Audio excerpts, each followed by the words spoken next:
sono abbastanza anche scocciato, signori miei, perché lo sapevo oggi si sarebbe parlato soltanto di quello e unicamente di quello, no?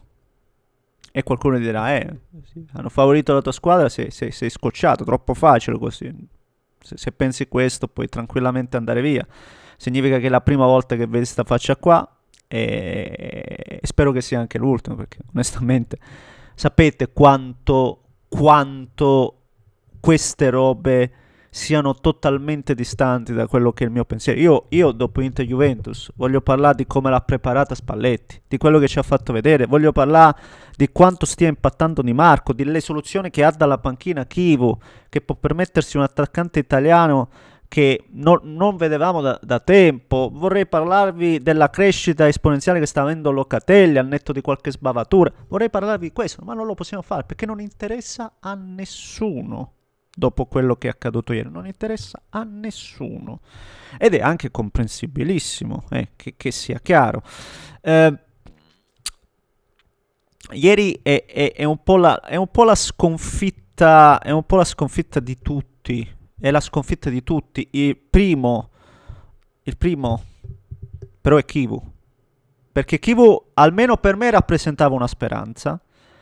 E invece, dopo neanche un anno da allenatore dell'Inter, si è conformato. E attenzione, forse per il bene dell'Inter, è anche giusto così. Sto dicendo una cosa che muoio dentro nel dirla. Per il bene, una roba...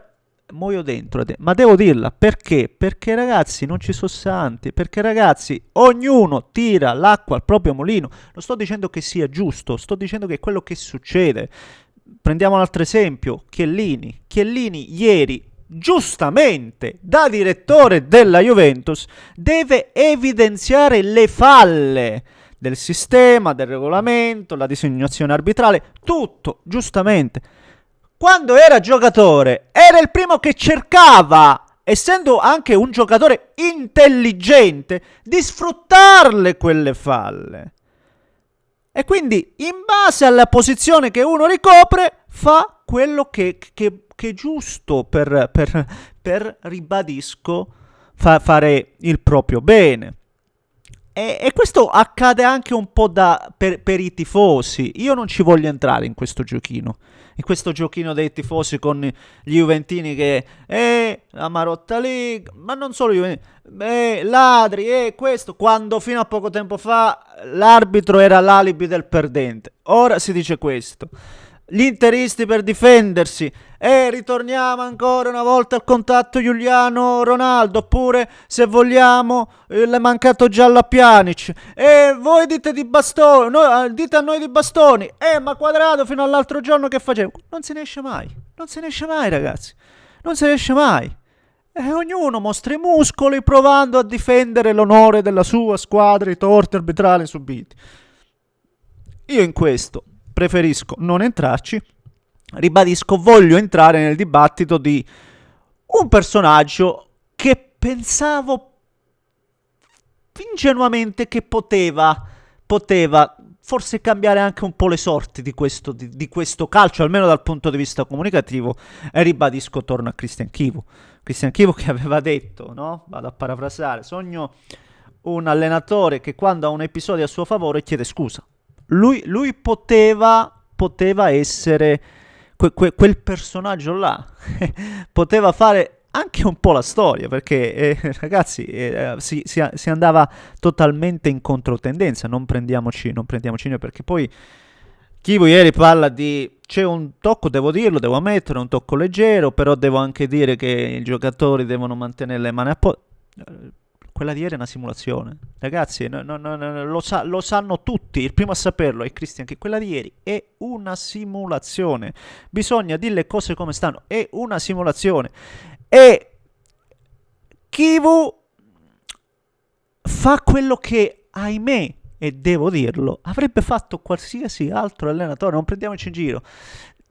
Ditemi voi un allenatore che in quel momento là andava ad ammettere la simulazione di un proprio tesserato per magari metterselo contro nello spogliatoio. Chi l'avrebbe fatto? Non l'avrebbe fatto nessuno, non avrebbe giovato. Questo è il discorso. Ed è il motivo per cui Kivu fa cadere la maschera sostanzialmente. Fa cadere la maschera per questo motivo qua.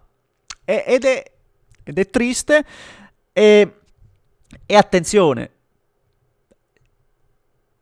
denota anche un po' di inesperienza, cioè il fatto che lui si sia un po' costruito questa, per alcuni, questa sua comunicazione da sentone, e ripeto, anche da parte mia, che io ero quello che comunque ci credeva. Dicevo, ma no, magari arriva un episodio nettamente e lui te l'ammette, lui te l'ammette. Ribadisco, forse non ci fosse stata di mezzo la simulazione di bastoni, forse avrebbe potuto anche in qualche modo giocarsela questa carta. Ieri non lo fa perché, ribadisco, avrebbe dovuto mettersi contro un suo tesserato che fa una simulazione. Questo è. Peccato, è assolutamente un peccato, però ribadisco, non dobbiamo adesso fare tutti le...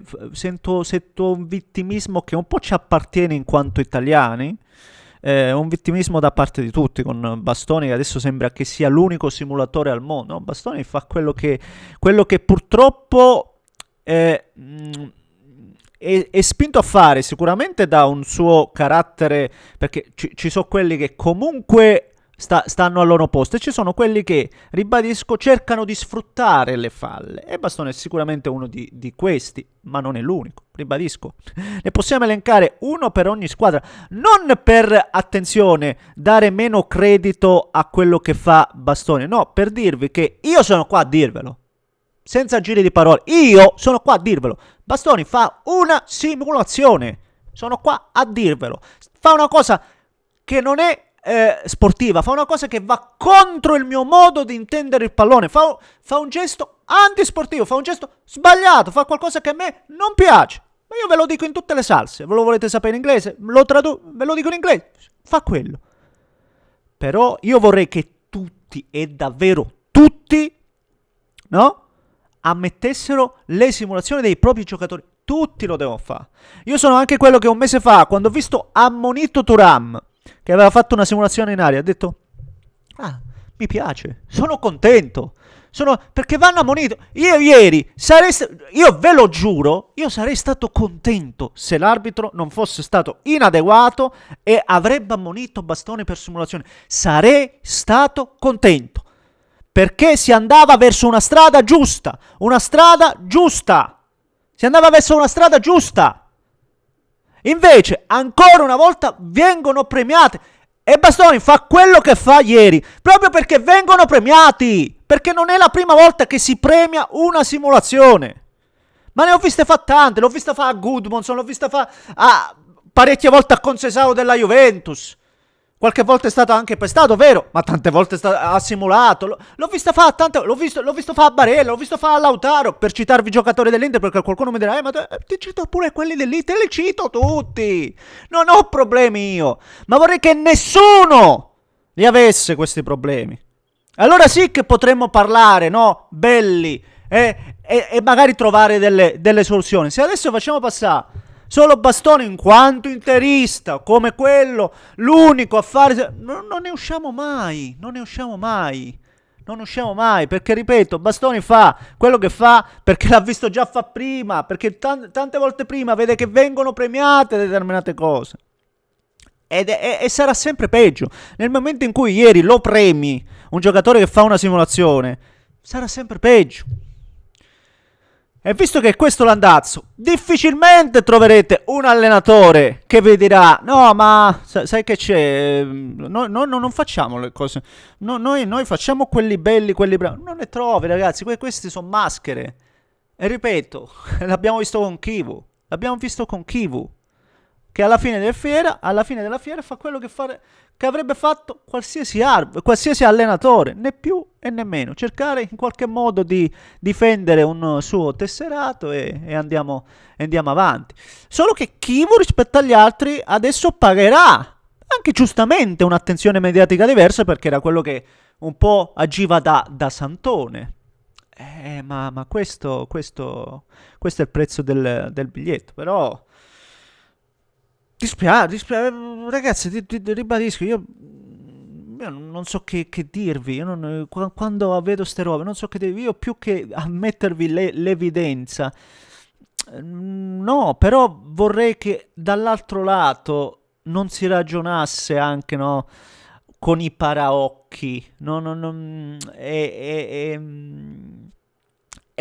per migliorare un sistema devono essere tutti a voler, ma nel momento in cui ognuno rema, cioè per portare acqua al proprio mulino, che è quello che fanno tutte le società, perché ieri non va a parlare a Marotta? Perché ieri no? È andato a parlare dopo Napoli. Perché Conte si lamenta solo quando subisce un torto e mai quando viene favorito? Perché, che so, Allegri, che è uno molto bravo davanti alle telecamere, però quante volte ne abbiamo sentito sotto come si chiama? No? Nel tunnel o nel tunnel dove non ci sono telecamere, sentiamo di lamentele. Perché ognuno tira l'acqua al proprio mulino, ma la lista è lunghissima.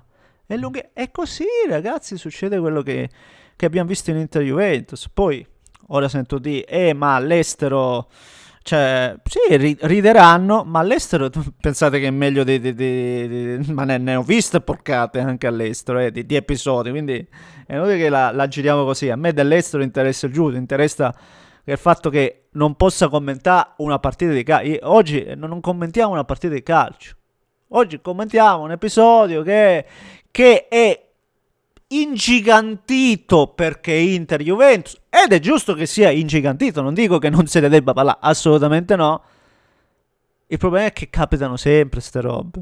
Non è che lo vogliamo negare, adesso vogliamo trovare il capro espiatorio. È questo. Peccato, veramente peccato, ragazzi, dai. E niente, fatemi sapere a questo punto cosa ne pensate voi.